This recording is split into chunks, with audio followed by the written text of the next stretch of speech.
Welcome to study 24 Udaipur. आज के इस वीडियो में हम माइक्रो और मैक्रो इकोनॉमिक्स के कुछ एमसीक्यूज हैं, लगभग 20 मल्टीपल चॉइस क्वेश्चंस हैं जिसे आज के इस वीडियो में हम सोल्व करने वाले हैं। ये आपके कॉलेज लेक्चरर जो असिस्टेंट प्रोफेसर का एग्जाम होता है, नेट जेआरएफ का एग्जाम होता है, या इकोनॉमिक्स के जो भी कॉम्पिटिटिव एग्जाम होते हैं, उन सभी एग्जाम के लिए आज की जो हमारी क्लास है, ये जो वीडियो है बहुत ही हेल्पफुल रहेगा। तो चलिए स्टार्ट करते हैं। सबसे पहला जो क्वेश्चन हमारा है, गिफिन वस्तुओं के संदर्भ में कौन सा कथन सही है। जो गिफिन गुड्स होती हैं उनके बारे में हमको कुछ स्टेटमेंट दिए हुए हैं, इनमें से कौन सा सही है।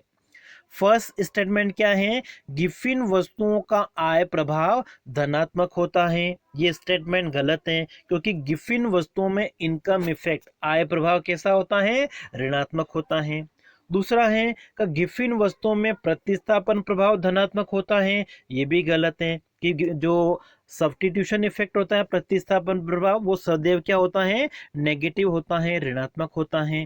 फिर तीसरा दे रखा है कि गिफिन वस्तुओं में ऋणात्मक प्रतिस्थापन प्रभाव ऋणात्मक आय प्रभाव की तुलना में अधिक शक्तिशाली होता है। सब्स्टिट्यूशन इफेक्ट जो है वो ज्यादा पावरफुल होता है इनकम इफेक्ट से। गलत है ये। देखिए, जो इनकम इफेक्ट है और सब्स्टिट्यूशन इफेक्ट है, प्रतिस्थापन प्रभाव और आय प्रभाव, दोनों ऋणात्मक होते हैं, नेगेटिव होते हैं, ये बात तो सही है। लेकिन सब्स्टिट्यूशन इफेक्ट जो है वो ज्यादा पावरफुल नहीं होता है। ज्यादा पावरफुल कौन होता है, इनकम इफेक्ट। आय प्रभाव जो होता है वो प्रतिस्थापन प्रभाव से ज्यादा शक्तिशाली होता है। इसलिए करेक्ट आंसर आपका हो जाएगा ऑप्शन डी। जो नेगेटिव इनकम इफेक्ट है वो सब्स्टिट्यूशन इफेक्ट से ज्यादा पावरफुल होगा। नेक्स्ट है हमारा सेकंड, निम्न में से कौन सा कथन गलत है। इनमें से कौन सा स्टेटमेंट जो है वो सही नहीं है, ये हमको बताना है। फर्स्ट ऑप्शन आपका है, आय प्रभाव ऋणात्मक अथवा धनात्मक हो सकता है। बिल्कुल सही है कि जो इनकम इफेक्ट है वो नेगेटिव भी हो सकता है, पॉजिटिव भी हो सकता है। दूसरा है, जो सब्स्टिट्यूशन इफेक्ट है, प्रतिस्थापन प्रभाव, वो सदैव ऋणात्मक होता है, नेगेटिव होता है, ये भी सही है। तीसरा है, निम्न स्तरीय वस्तुओं में आय प्रभाव धनात्मक होता है। जो इंफीरियर गुड्स होती हैं उनमें इनकम इफेक्ट जो है वो पॉजिटिव होता है, ये गलत है। कि जो इंफीरियर गुड्स हैं, घटिया या निम्न स्तरीय वस्तुओं में क्या होता है, इनकम इफेक्ट आय प्रभाव ऋणात्मक होता है, नेगेटिव होता है। और डी क्या है हमारा, सामान्य वस्तुओं में मांग की आय लोच धनात्मक होती है। इनकम इलास्टिसिटी जो है वो नॉर्मल गुड्स में कैसी होती है, पॉजिटिव होती है, ये भी सही है। इनकम बढ़ने के साथ साथ में जो नॉर्मल गुड हैं, सामान्य वस्तुएं हैं, उनकी मांग भी क्या होगी, बढ़ेगी। इसका मतलब इनकम इलास्टिसिटी आयलोच कैसी होगी, धनात्मक होगी, पॉजिटिव होगी। तो करेक्ट आंसर आपका क्या हो गया, ऑप्शन सी। नेक्स्ट है, हिग्स के प्रतिस्थापन प्रभाव के संदर्भ में कौन सा कथन सही है। हिग्स का जो सब्स्टिट्यूशन इफेक्ट है उनके बारे में कौन सा स्टेटमेंट सही है। तो देखिए, हिग्स का जो सब्स्टिट्यूशन इफेक्ट है उसमें क्या बताया गया है कि कीमत में अगर परिवर्तन हो जाए तब भी उपभोक्ता का जो सेटिस्फेक्शन का लेवल है, संतुष्टि का स्तर है, वो क्या होता है, उसी तटस्थ वक्र पे बना रहेगा। मतलब उपभोक्ता पहले वाले कीमत में परिवर्तन से पहले जिस तटस्थ वक्र पे था, कीमत में परिवर्तन के बाद में भी उसी तटस्थ वक्र पे रहेगा। तो करेक्ट आंसर आपका यहाँ पे क्या हो जाएगा, ऑप्शन ए। ठीक है, हिग्स का प्रतिस्थापन प्रभाव पूछा हुआ है तो उपभोक्ता का जो संतुलन है, इक्विलिब्रियम है, वो पहले वाले इंडिफरेंस कर्व पर ही रहेगा, पूर्ववत तटस्थ वक्र पर ही होगा। नेक्स्ट है, तटस्थ वस्तुओं की स्थिति में उदासीनता वक्र का आकार कैसा होगा। जो न्यूट्रल गुड्स होती हैं उनमें इनडिफरेंस कर्व का जो शेप है वो किस तरीके से होगा। तो देखिए, अगर दो वस्तु हम लेते हैं, एक्स वस्तु और वाई वस्तु, अगर वाई वस्तु अगर न्यूट्रल होती हैं तो ऐसी स्थिति में हमारा जो इनडिफरेंस कर्व है वो ऐसा बनेगा, वर्टिकल। और अगर एक्स वस्तु अगर न्यूट्रल है, ठीक है, तो हमारा जो तटस्थ वक्र है वो एक्स अक्ष के पैरेलल बनेगा, समानांतर बनेगा। अच्छा, तटस्थ वस्तुओं का मतलब क्या हो गया कि जिनका उपभोग अगर उपभोक्ता घटाता है या बढ़ाता है तो उपभोक्ता की जो संतुष्टि होती है, सेटिस्फेक्शन का जो लेवल है, उसके ऊपर कोई प्रभाव नहीं पड़ता है। और संतुष्टि के स्तर पर अगर प्रभाव नहीं पड़ेगा मतलब इनडिफरेंस कर्व जो है वो पहले वाला ही बना रहेगा। तो इसी स्थिति में इनका जो आकार है वो कैसा हो सकता है, एक्स एक्सिस के पैरेलल, जिसको हम हॉरिजॉन्टल कह सकते हैं, या वाई एक्सिस के पैरेलल वर्टिकल भी हो सकता है। तो करेक्ट आंसर आपका यहाँ पे हो जाएगा ऑप्शन सी। जो न्यूट्रल गुड्स हैं, तटस्थ वस्तुएं हैं, उनमें इनडिफरेंस कर्व कैसा होगा, हॉरिजॉन्टल भी हो सकता है, वर्टिकल भी हो सकता है, क्षैतिज और लंबवत दोनों हो सकता है। नेक्स्ट है, प्रकट अधिमान सिद्धांत के संदर्भ में निम्न में से असत्य कथन है। रिवेल्ड प्रेफरेंस थ्योरी के बारे में हमको कौन सा कथन गलत है ये बताना है। इसे मांग का आचरणवादी क्रमवाचक उपयोगिता सिद्धांत कहते हैं। बिहेवियर ऑर्डिनल यूटिलिटी अप्रोच कहा जाता है, ये बिल्कुल सही है। इसमें उपभोक्ता विभिन्न संयोगों के बीच उदासीन रहता है, ये गलत लग रहा है। और तीसरा क्या है, यह सबल अधिमान पर आधारित है, स्ट्रॉन्ग प्रेफरेंस पे आधारित है, ये भी सही है। उपभोक्ता जो प्रकट अधिमान सिद्धांत होता है उनमें वो अलग अलग संयोगों पर उदासीन नहीं होता है, वो किसी एक संयोग का चुनाव कर लेता है। ठीक है, किसी एक कॉम्बिनेशन को वो क्या करता है, दूसरे के कंपैरिजन में वो प्रीफर करता है। तो डिफरेंट जो कॉम्बिनेशंस होते हैं, विभिन्न संयोगों के बीच में उदासीन नहीं रहता है, केवल वो एक को प्रीफर करता है, एक को अधिमान देता है। तो करेक्ट आंसर आपका यहाँ पे हो जाएगा ऑप्शन बी। नेक्स्ट है, जोखिम एवं अनिश्चितता की स्थिति में उपभोक्ता व्यवहार की अवधारणा संबंधित है।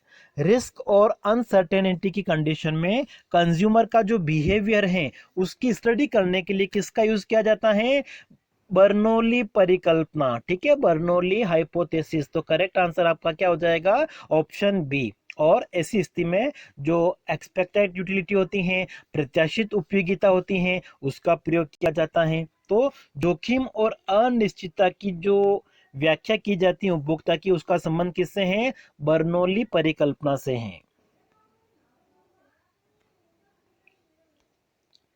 नेक्स्ट है, परिधि रेखाओं रिज लाइन के संदर्भ में हम सम उत्पाद वक्र का जो धनात्मक ढाल है वो क्या दर्शाएगा। ठीक है, ये आपका समुत्पाद वक्र है। तो जो उत्पादन का क्षेत्र होता है, प्रोडक्शन का जो रीजन होता है, आर्थिक क्षेत्र जिसको कहा जाता है इकोनॉमिक रीजन, उसमें क्या होता है, जो आइसो क्वांट कर्व है, सम उत्पाद वक्र है, उनका ढाल कैसा, यहाँ पे सम है। ठीक है, सम उत्पाद वक्र है, हम नहीं है, सम आइसोक्वांट। तो सम उत्पाद वक्र का जो ढाल है, जब ऋणात्मक ढाल का होता है और कॉन्वेक्स होता है, तब तक तो जो इकोनॉमिक रीजन हम जिसको कहते हैं, उत्पादन का आर्थिक क्षेत्र कहते हैं, उसको दर्शाएगा। लेकिन जब समोत्पाद वक्र का जो ढाल है, ठीक है, स्लोप ढाल अगर धनात्मक हो जाता है, इसका मतलब उत्पादन जो होगा वो एक तरह से क्या होगा, ऋणात्मक उत्पादन को दर्शाता है। तो करेक्ट आंसर आपका यहाँ पे क्या हो जाएगा, ऑप्शन बी। ठीक है, इसको एक बार चेक कर लीजिएगा। नेक्स्ट देखिए, लागत के आधुनिक सिद्धांत के अनुसार दीर्घकालीन औसत लागत वक्र जो LAC है, long run average cost curve है, वो एल आकार का क्यों होता है। ठीक है, एल आकार का मतलब क्या हो गया कि जो औसत लागत है वो पहले तो घटती है और फिर एक बिंदु के बाद में क्या हो जाती है, स्थिर हो जाती है। तो इसके लिए क्या कारण दिए गए हैं, क्योंकि फर्म क्या करती है, जैसे जैसे अपना उत्पादन बढ़ाती हैं तो वो कार्य करते करते सीखती जाती हैं, इसलिए औसत लागत क्या हो जाती है, कम हो जाती है। और टेक्नोलॉजिकल जो प्रोग्रेस है, प्रौद्योगिकी की प्रगति है, उसके कारण भी ऐसा हो सकता है। तो करेक्ट आंसर आपका हो जाएगा ऑप्शन सी, टेक्नोलॉजिकल प्रोग्रेस और लर्निंग बाय डूइंग, इन दोनों कारणों से। नेक्स्ट है, निम्न में से असत्य कथन कौन सा है। साधनों के पूर्ण पूरक होने पर सम उत्पाद वक्र आइसोक्वांट कर्व है वो समकोण होगा। अगर दो साधन क्या है कॉम्प्लीमेंट्री, एक दूसरे की जगह हम उनका प्रयोग नहीं कर सकते हैं, पूर्ण पूरक हैं, तो आइसोक्वांट कर्व जो है एल आकार का होगा, ये बिल्कुल सही है, समकोण होगा। साधनों के पूर्ण प्रतिस्थापन होने पर समुत्पाद वक्र एक सरल रेखा के रूप में होगा, ऐसा होगा, ये भी बिल्कुल सही है। तीसरा कि जो साधन प्रतिस्थापन की लोच है वो धनात्मक होती है, ये गलत है। ठीक है, साधन प्रतिस्थापन की जो लोच है, सब्स्टिट्यूशन इलास्टिसिटी है, वो क्या होती हैं, नेगेटिव होती हैं, ऋणात्मक होती हैं। एक साधन की मात्रा अगर बढ़ाई जाएगी तो दूसरे साधन की मात्रा को कम करना पड़ेगा, मतलब जो साधन प्रतिस्थापन की लोच है वो ऋणात्मक होगी। नेक्स्ट है, कोब डगलस उत्पादन फलन के संदर्भ में निम्न में से कौन सा कथन जो है वो असत्य है। यह उत्पादन के दो साधनों पर आधारित हैं, बिल्कुल सही है। यह पैमाने के घटते प्रतिफल से संबंधित हैं, ये गलत है, क्योंकि कोब डगलस उत्पादन फलन में उत्पादन के जो स्थिर प्रतिफल है, कांस्टेंट रिटर्न्स टू स्केल को लिया गया है। साधन प्रतिस्थापन की दर एक के बराबर होती है, ये भी सही है, और एक साधन की मात्रा अगर शून्य है तो उत्पादन भी शून्य होगा, ये भी बिल्कुल सही है। नेक्स्ट है, स्थिर प्रतिस्थापन की लोच LES की अवधारणा का संबंध निम्न में से किस अर्थशास्त्री के साथ नहीं है। स्थिर प्रतिस्थापन की लोच है, उसकी अवधारणा किसके द्वारा दी गई थी, एरो सोलो मिनहास के द्वारा। स्टोनियर एवं हेग जो है वो इसके साथ में संबंधित नहीं है। नेक्स्ट है, निम्न में से कौन सा अर्थशास्त्री ब्याज के ऋण योग्य कोष सिद्धांत से संबंधित नहीं है। Loanable fund theory of interest एक तरह से न्यू क्लासिकल थ्योरी है, और इसमें रॉबर्टसन, हेबलर, विक्सेल ने दिया है, तो इसमें आंसर होना चाहिए आपका ऑप्शन ए, सीनियर इसके साथ में संबंधित नहीं है। ठीक है, इसको आप एक बार और देख लीजिएगा। नेक्स्ट है, खेल सिद्धांत में संतुलन या कल्याण बिंदु सैडल पॉइंट होता है जहां, तो खेल सिद्धांत गेम थ्योरी का वीडियो बना हुआ है, इसको अच्छे से समझने के लिए आप जो वीडियो है प्लेलिस्ट में जाके गेम थ्योरी का जो वीडियो है वो देख लीजिएगा।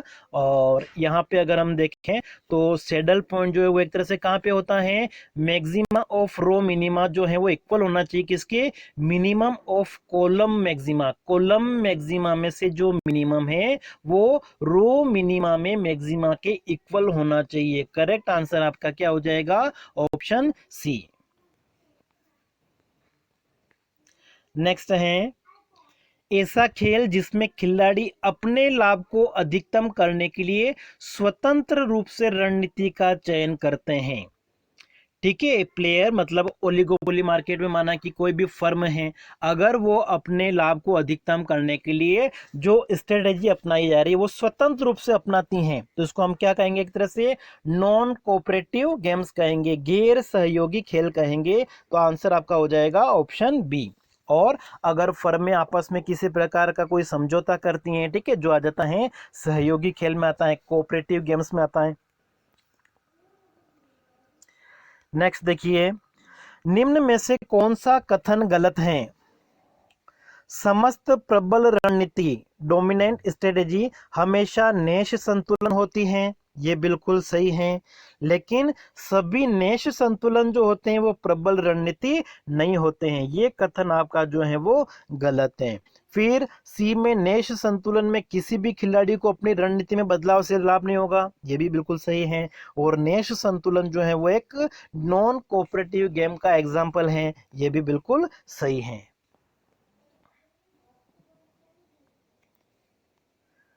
नेक्स्ट है, वर्तमान समय में भारत में आर्थिक वृद्धि दर की जो गणना है वो किसके आधार पर की जाती है। ग्रोथ रेट जो है वो इंडिया में वर्तमान समय में जीडीपी मार्केट प्राइस के आधार पर कैलकुलेट की जाती हैं। करेक्ट आंसर आपका क्या हो जाएगा, ऑप्शन बी। ठीक है, पहले फैक्टर कॉस्ट होती थी, लेकिन वर्तमान समय में जो ग्रोथ रेट है उसको मापने के लिए जीडीपी मार्केट प्राइस का प्रयोग किया जाता है। नेक्स्ट है, निरपेक्ष आय परिकल्पना के अनुसार अल्पकाल में उपभोग और आय में संबंध होता है। कंजप्शन और इनकम में किस प्रकार का रिलेशन होता है शॉर्ट रन में, किन्स के अनुसार।